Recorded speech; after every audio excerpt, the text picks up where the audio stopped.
Well, John, as you know, the sheriff is having one of his sweeps today, so people came down here to the jail because that's where the sheriff would be taking the people that he picked up on this sweep, and they wanted to make sure that nobody got inside this jail. Despite the weather, people are still out here. It has not scared them away. There's still hundreds surrounding this jail.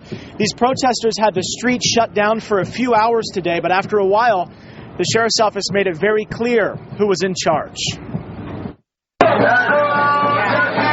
Joined together at one of the entrances to the jail, protesters chained themselves to the building, stopping cars from going in. I'm going to get arrested, sweetie. I'm here for the long haul. Protesters willing to take the risk. Right now, Arpaio has one of his sweeps, and he's going to bring in a lot of people whose only crime is to feed their family. What do we want? Justice! The sheriff's office didn't let all this last too long. They arrested everyone chained up at the entrance, then came out of the jail in riot gear.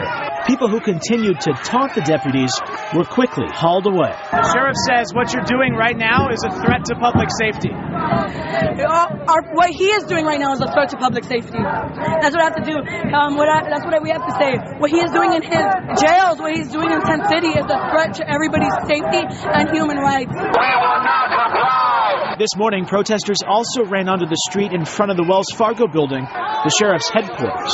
When they talk about civil disobedience, this is what they mean. They've got Washington shut down in front of the Wells Fargo building.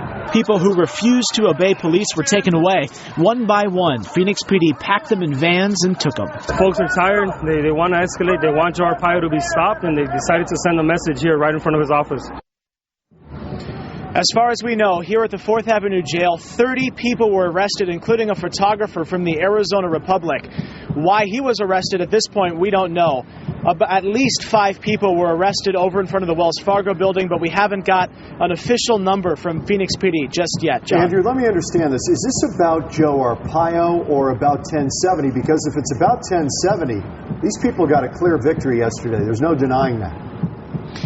Well, I think you could call it an all-encompassing protest. It's about Joe Arpaio. They brought up 287G, which is the rule that allows the sheriff to enforce immigration law, and they also brought up the ruling from Judge Bolton. And what I heard from protesters out here was that they are upset that they didn't get a full injunction.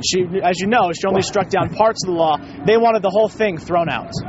Well, I guess everybody wants the whole thing, but they got quite a bit yesterday. Still not happy with it. Andrew Hasbin, live tonight. Thanks.